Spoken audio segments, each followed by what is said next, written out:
Greetings to you in the matchless name of Adonai Yeshua Mashiach.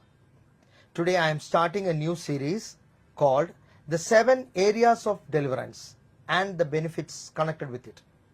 I'll be speaking on the first part today. This is your host Apostle Sherry Benjamin and you are listening to Minutes with Yeshua. Yeshua!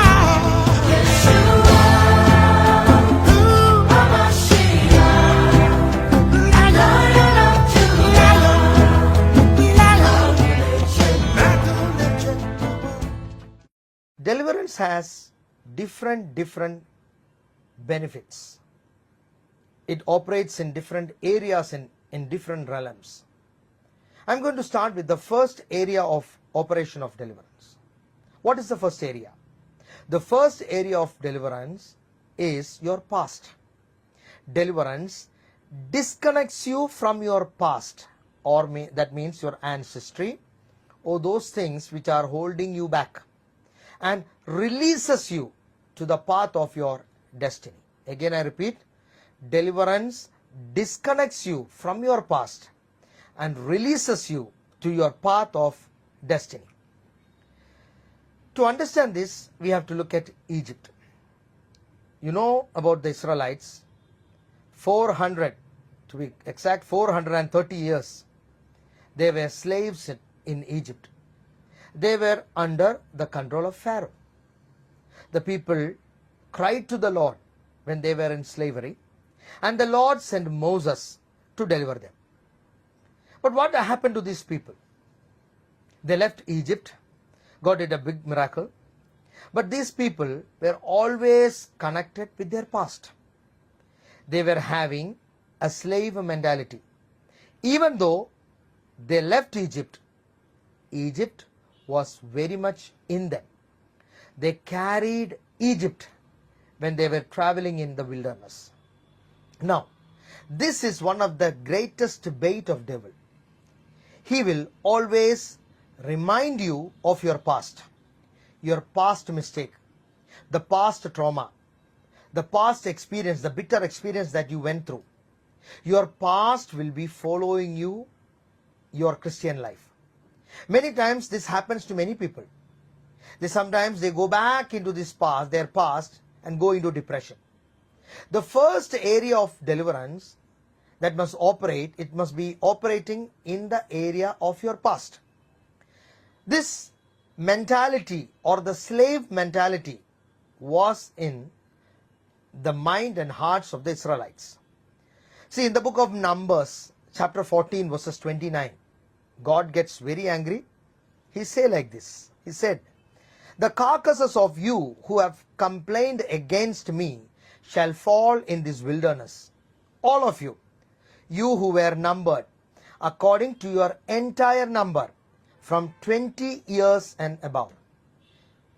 Now listen very carefully. There are some very important things in that. God is talking about a number. He is telling that anybody who is 20 plus, they are not going to enter the promised land. So there is one category who is 20 years under, and there is another category who is 20 year plus. So God is telling everyone who is 20 year plus is not going to enter the promised land. Now what is the problem with the 20 year plus old people? Now listen very carefully. The first generation saw Pharaoh. They saw the miracles what God did through Moses. They experienced the hardships of Egypt, and also they experienced the miracles of Egypt done by God. And they started their journey from Egypt. And the Bible says 40 years they were in the wilderness. So in that wilderness, this first generation that left Egypt gave rise to the second generation. That means they got married, they had the children. Now listen very carefully. What about the children?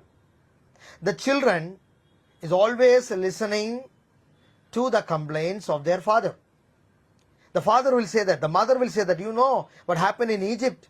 We were suffering like this. We were having this problem. They were always talking about the past to these kids. So the second generation literally grew up listening to the past of their dad and their mom. What happened? The second generation also turned rebellious with the first generation. Now after 20 years in the wilderness, or maybe 21 years in the wilderness, another generation was born, which is called the third generation. The third generation had no idea about Egypt. They were not thinking about Egypt, nor they have seen Egypt, nor they have seen Pharaoh. Also, they have not seen the miracles that God did in Egypt. But what about this third generation? They were very unique. They were always looking forward to the promised land, the land flowing with milk and honey. What happened to the first generation that left Egypt? What happened to the second generation that was born immediately in the wilderness? Both of them couldn't make it. Both of them turned rebellious against God. The third generation, they entered the promised land, what God has promised to Israelites. Understand this. Your past can stop you from entering your promises. The trauma of your past, the thinking of your past, the relationship of your past. If you are carrying that relationship within you, it is very difficult to enter into a season of deliverance. Many people are not willing to forgive those people who harmed them in the past. I will tell you one thing. If you harbor unforgiveness in your heart, it is difficult to enter into your promised land. Brothers and sisters, you need deliverance from your past. You need deliverance from that person who harmed you. Look at Joseph. Joseph was traumatized. In fact, he was sold by those whom he believed dearly, his own brothers, his own flesh and blood. But Joseph did not harbor that bitterness inside him. He was willing to forgive his brothers. Sometimes it is forgiveness that delivers you from the past. What about Esther, Queen Esther or Hadassah? She was an orphan. She never spoke about her parents. Nothing to do with her past. But what did she do? She was looking forward to purpose. How can we be delivered from the past? Look forward to your purpose. Why God delivered you from your past? There is greater and bigger plans for you in the future. Like Esther, start looking forward. What about Mary Magdalene? What about her? She had a very dirty past. Her past was not at all good. But one thing she did, she focused on Yeshua. Brothers and sisters, do you want deliverance from your past? Do these three things. Learn to forgive those who made your life miserable. Second thing, learn to look forward to a life of purpose. And third, focus on Yeshua. I will continue this topic. May Yeshua bless you with these words. Amen.